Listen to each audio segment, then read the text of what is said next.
Pesona si gadis desa, episode 124 dengan judul Berbadan Dua. Selamat mendengarkan. Tidak terasa 2 bulan hampir terlewat sejak hari di mana Nania merajuk setelah dikatai gadis cabe-cabean oleh Jovan. Dan sejak hari itu, banyak kejadian lucu dan juga menarik yang terjadi pada diri semua orang. Mulai dari Nania yang terus mengirim balas dendam pada Jovan, Galang yang semakin gencar melakukan pendekatan pada Luri, Kayo yang dilamar oleh Jackson, dan juga Vedo yang semakin terluri-luri setiap harinya. Semua orang bahagia dengan cara masing-masing. Namun, di saat semua orang menikmati kebahagiaan mereka, ada seseorang yang tengah berada dalam ruang kehancuran.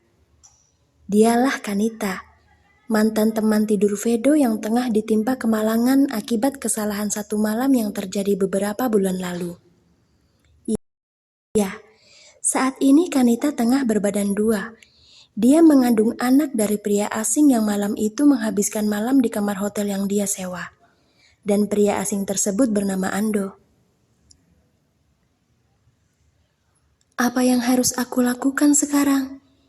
Jika dibiarkan, perutku akan semakin bertambah besar. Ayah dan ibu bisa membunuhku jika mereka tahu aku hamil di luar nikah. Gumam Kanita putus asa. Sambil menatap keluar jendela, Kanita meratapi nasib dan juga ketakutan akan kehamilannya. Sejak dia dinyatakan positif hamil, Kanita tak pernah lagi pulang ke rumah. Dia membeli sebuah apartemen yang jauh dari kediaman orang tuanya dengan alasan ingin menenangkan diri agar bisa melupakan Vedo.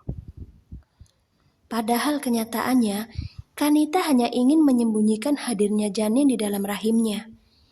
Dia butuh suasana yang tenang agar bisa menemukan jalan keluar dari masalah pelik yang tengah membelit hidupnya. Kenapa Tuhan? Kenapa bukan anaknya Vedo saja yang aku kandung? Aku mencintainya. Aku ingin menjadi ibu dari anak-anaknya. Aku harus bagaimana Tuhan? Bagaimana? Jerit Kanita frustasi. Kanita terperanjat kaget saat bel apartemennya berbunyi. Untuk beberapa saat dia hanya terdiam tanpa ada niat untuk membuka pintu rumahnya. Tapi sepertinya tamu tak diundang ini tak ingin menyerah. Suara bel terus saja berbunyi, yang mana akhirnya berhasil membuat Kanita bergerak untuk membukanya. Dengan langkah gontai, Kanita pun berjalan ke arah pintu. Dia lalu mengintip melalui lubang kecil untuk melihat siapa yang datang bertamu. Astaga, untuk apa ibu datang malam-malam begini? Apa jangan-jangan ibu sudah tahu alasanku menetap di apartemen ini? Gawat, apa yang harus aku lakukan sekarang? Batin Kanita panik. Suara bel kembali berbunyi, membuat Kanita yang tengah panik menjadi semakin panik. Tak mau membuat sang ibu merasa curiga, dia pun segera membuka pintu rumahnya. Sebelum itu, Kanita sudah lebih dulu merapihkan penampilannya yang begitu berantakan. Mencoba tersenyum semanis mungkin untuk menutupi kekalutan yang tengah membelenggu hatinya. Kanita, apa yang sedang kau lakukan di dalam tadi? Kenapa lama sekali membukanya? Ibu sampai takut kau kenapa-napa.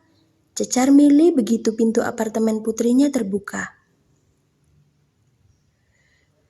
Aku sedang berada di kamar mandi tadi, Bu. Maaf ya sudah membuat ibu khawatir begini, jawab Kanita pelan. Mili tertegun. Ada yang aneh dengan sikap putrinya. Mili kemudian menelisik, memperhatikan penampilan Kanita dari ujung kaki hingga ujung kepalanya. Keningnya mengerut, merasa seperti ada yang berbeda di diri putri kesayangannya ini. Ada apa, Bu? Kenapa menatapku seperti itu? Tanya Kanita sedikit gugup. Sayang, kau baik-baik saja kan? Wajahmu pucat, tubuhmu juga terlihat sedikit kurus. Apa kau sakit? Tanya Mili cemas. Untuk beberapa saat Kanita menahan nafas karena sang ibu menyadari perubahan bentuk tubuhnya. Jika wanita lain akan mengalami masa-masa mengidam dan juga muntah di pagi hari, Kanita sama sekali tidak merasakannya. Entah itu karena dia yang terlalu banyak pikiran atau karena memang bayinya yang tidak rewel. Satu-satunya perubahan yang Kanita alami semenjak hamil hanyalah insomnia. Ya, dia sangat sulit memejamkan mata, apalagi di malam hari. Mungkin hal inilah yang menjadi pemicu turunnya berat badan di tubuhnya, membuatnya menjadi terlihat jadi jauh lebih kurus dari sebelumnya. Aku baik-baik saja, Bu. Aku hanya tidak bisa tidur karena selalu memikirkan Vedo, jawab Kanita berkilah. Vedo lagi. Kanita, kapan kau akan berhenti menyebut nama pria kurang ajar itu? Ibu sudah lelah mendengar kau terus-terusan menyebut namanya. 2 bulan kau memutuskan tinggal di luar rumah, tapi masih saja nama Vedo keluar dari mulutmu. Move on, Kanita. Hidupmu tidak harus selalu tentang Vedo. Paham? Omel Milly sambil menggeleng tak percaya. Kanita diam saja saat bahunya ditabrak oleh sang ibu ketika akan masuk ke dalam rumah. Dia tidak sepenuhnya berbohong kalau sebagian malamnya memang dihabiskan untuk memikirkan Vedo.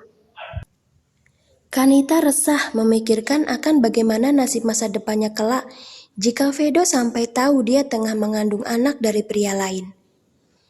Dia yakin sekali kalau Vedo pasti akan langsung menolaknya mentah-mentah. Memikirkan hal tersebut membuat dada Kanita terasa sangat sesak. Dia kemudian berjalan menyusul sang ibu yang kini sudah duduk di sofa. Ibu ingin minum apa? Biar aku siapkan, tanya Kanita kikuk. Duduk, ada hal penting yang ingin ibu tanyakan padamu, jawab Milly sambil menepuk sofa di sebelahnya. Mungkin ini adalah naluri seorang ibu yang memiliki ikatan batin dengan anaknya. Dan hal tersebutlah yang kini tengah dirasakan oleh Milly. Kanita adalah putrinya, dia yang telah mengandung dan membesarkannya hingga saat ini. Melihat perubahan yang terjadi di tubuh Kanita, Milly seakan melihat gambaran dirinya ketika hamil dulu. Di dalam benaknya bermunculan banyak dugaan yang mengarah kalau putrinya sedang berbadan 2. Ibu ingin menanyakan apa padaku? Tanya Kanita setelah duduk di samping ibunya. Sebisa mungkin dia bersikap seperti biasa agar rahasianya tidak terbongkar. Kanita, tolong jawab pertanyaan ibu dengan jujur, ucap Milly dengan raut wajah yang begitu serius. Apa kau sedang menutupi sesuatu hal dari ibu? Maksud ibu?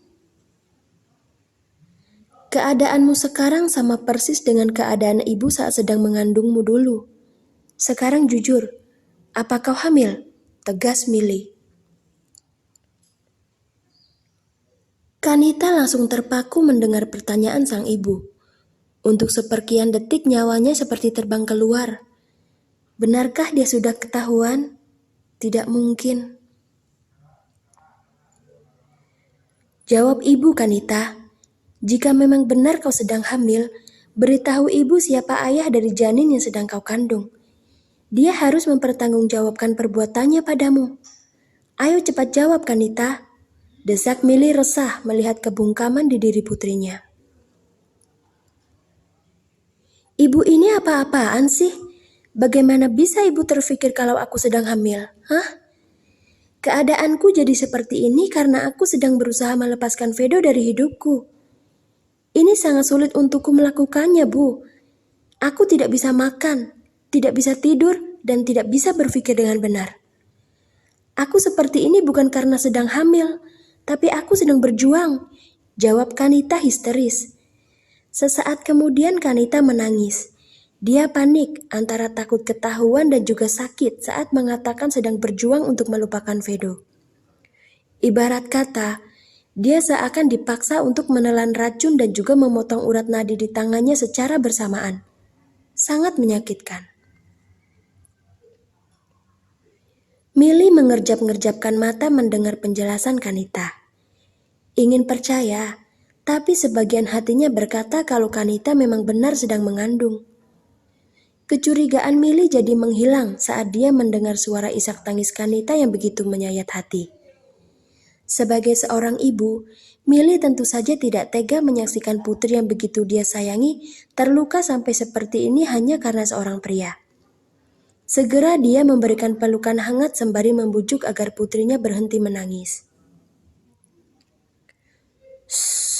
Sudah, jangan menangis lagi sayang. Maaf kalau perkataan ibu membuatmu bersedih. Ibu hanya mengkhawatirkanmu saja. Sungguh, ucap Milly lembut. Aku tidak hamil, Bu. Aku tidak hamil, sahut Kanita seraya terisak lirih di pelukan sang ibu. Iya, kau tidak hamil. Sudah ya, berhenti menangis. Kau ingin pergi jalan-jalan tidak untuk menyegarkan pikiran?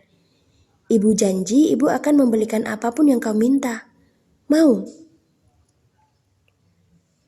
Masih sambil terisak, Kanita mengangguk menyetujui ajakan ibunya. Sepertinya dia memang membutuhkan udara segar untuk menjernihkan otaknya yang sudah terlanjur buntu. Siapa tahu dengan pergi jalan-jalan Kanita bisa menemukan jalan keluar untuk masalah ini.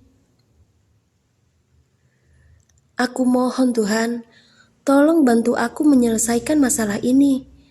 Aku tidak mau ayah dan ibuku tahu kalau aku memang sedang mengandung. Tolong aku Tuhan, batin Kanita penuh harap.